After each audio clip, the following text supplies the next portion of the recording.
Hello friends, welcome to इडुनेवा। आज मैं आपको फ्लावर के बारे में ब्रीफ अकाउंट दूंगी। तो आंसर से स्टार्ट करते हैं। Flower is a specialised branch of limited growth which bears floral leaves that carry on sexual reproduction and gives rise to seeds and fruits। Flower एक स्पेशलाइज्ड ब्रांच है जिसकी growth limited है। इसमें floral leaves होते हैं जो sexual reproduction करते हैं और सीड्स और फ्रूट्स को रिप्रोड्यूस करते हैं। First point, the study of flowers is called anthology. इसमें यह कहा जा रहा है कि फ्लावर्स के स्टडी को एंथोलॉजी हम कहते हैं। Next, the part from where flower arises is called bract. जिस जगह से फ्लावर निकलता है उसे ब्रैक्ट कहते हैं। Next, flower are borne on short और long stalk which is called pedicel.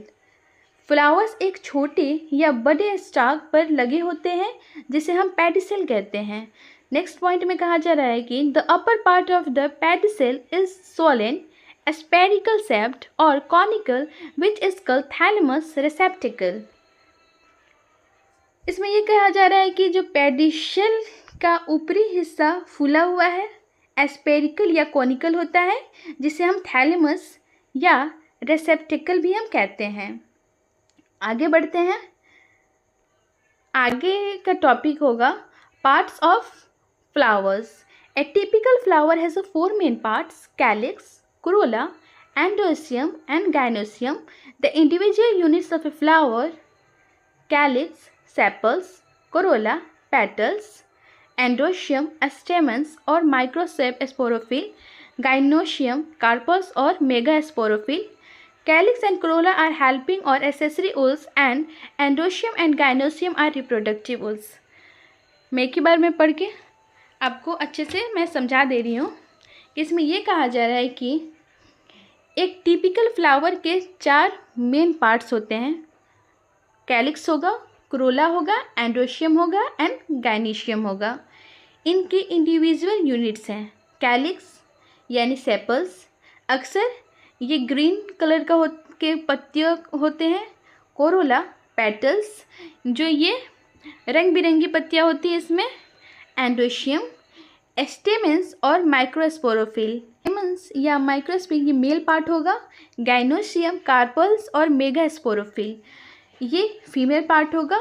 आगे जो लिखा है कैलिक्स एंड कोरोला हेल्पिंग और accessory Wolves and androecium and gynoecium reproductive Wolves. इसमें यह कहा जा रहा है कि जो कैलिक्स और कोरोला हेल्पिंग या एक्सेसरी वुल्स है और एंडोशियम एंड गाइनोसियम ये रिप्रोडक्टिव वुल है होते हैं। आगे डायग्राम है, डायग्राम को हम समझ लेते हैं। देखिए, एक फ्लावर है, इस यहाँ पे देख रहे हैं आप, ये हो गया androecium,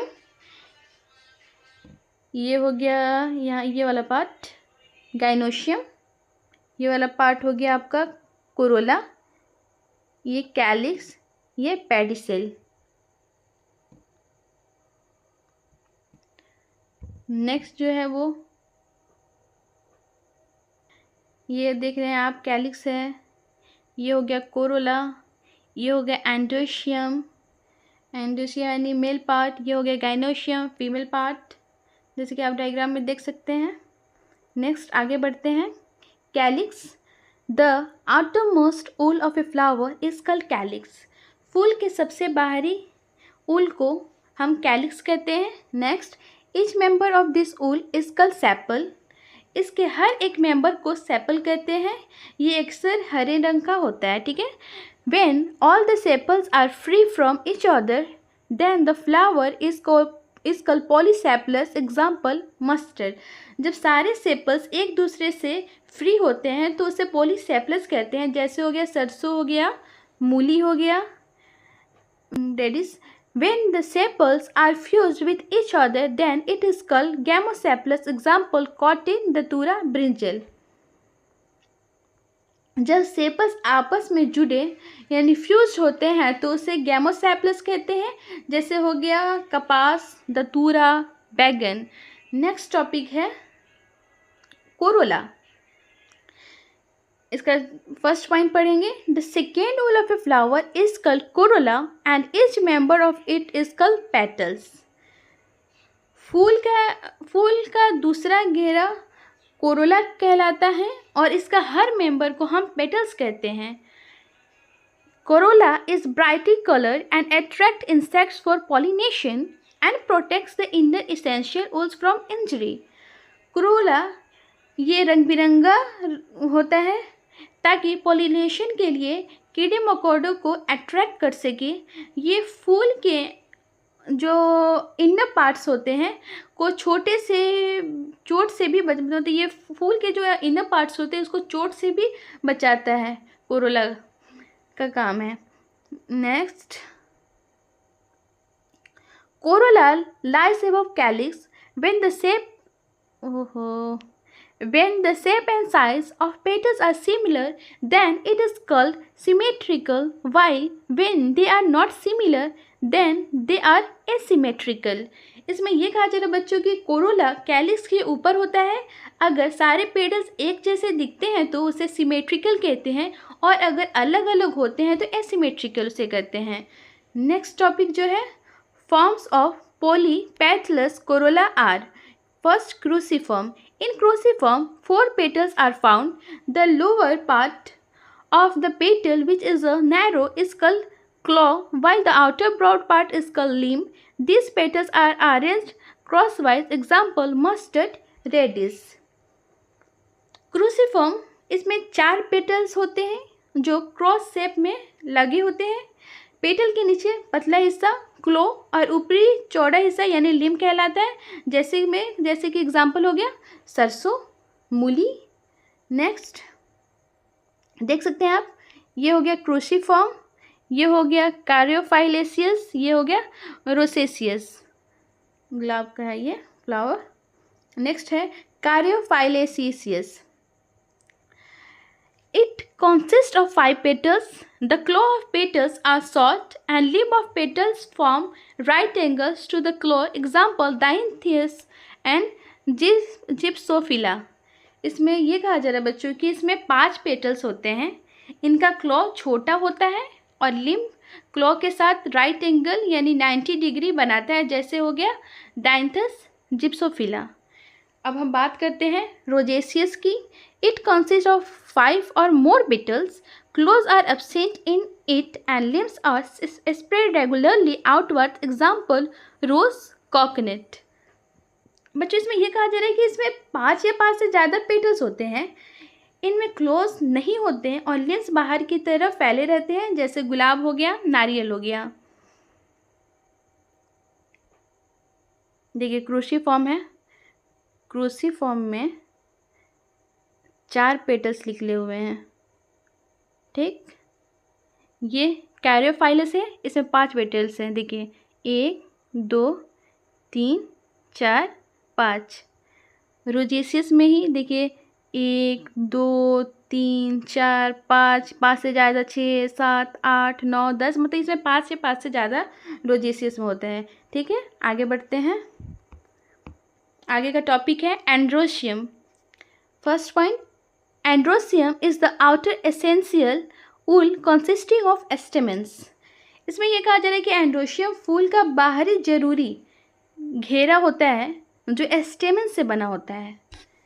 next point, each stamen is distinguishable into anther and filament formed by connective. हर स्टेमन के 2 पार्ट्स होते हैं, एंथर और फिलामेंट, जो कनेक्टिव से जुड़े होते हैं। Each anther consists of 2 anther lobes and each lobe contains 2 pollen sacs.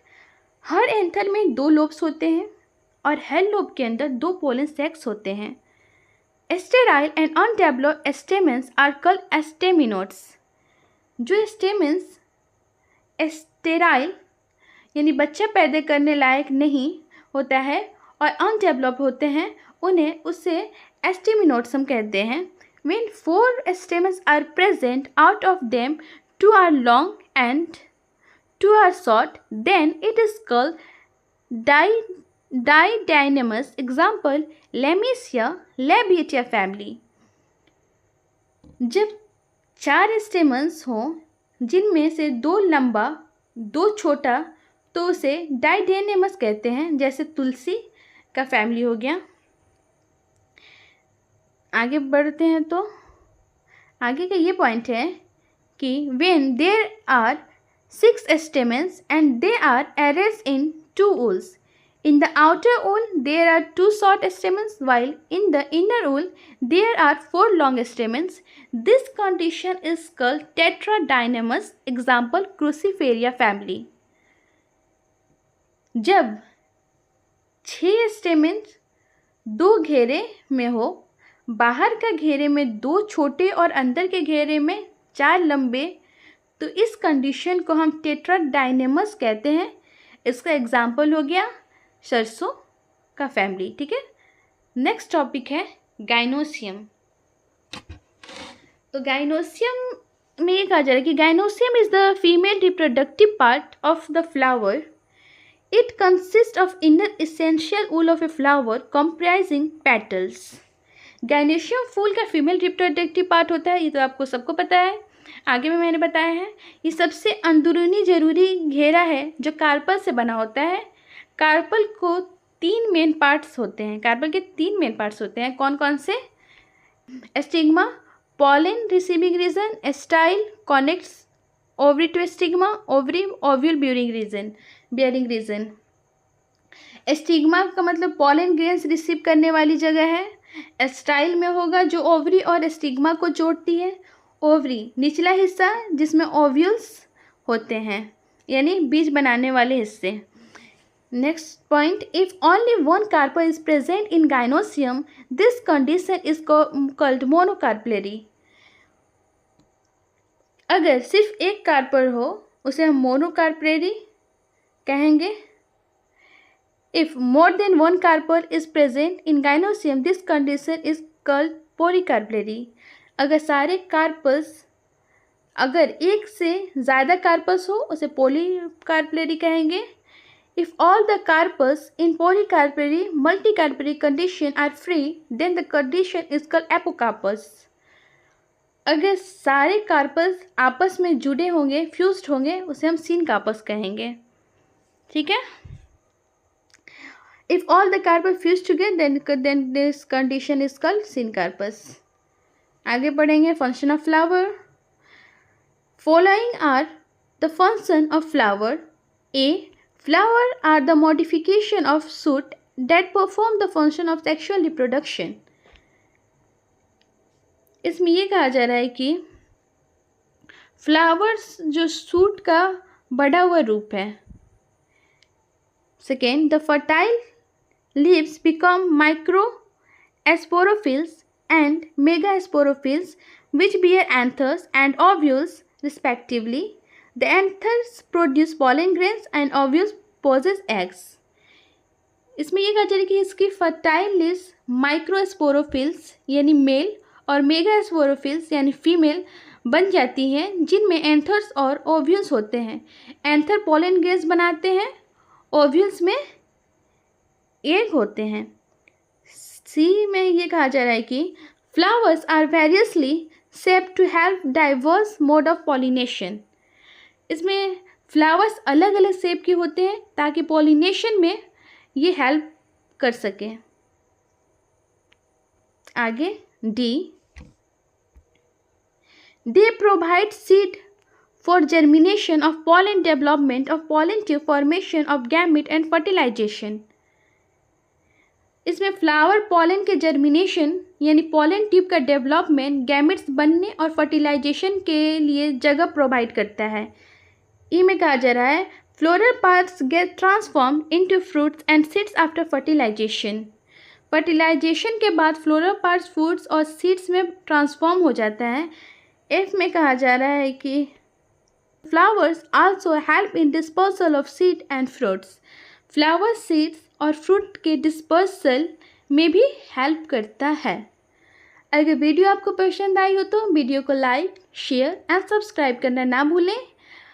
आपको अगर कोई और टॉपिक बारे में भी जानना हो, पढ़ना हो तो मुझे कमेंट में बताएं, मैं आपको ज़रूर वीडियो प्रोवाइड करूँगी। तो आज के लिए इतना ही, फिर चलते हैं, बाय बाय।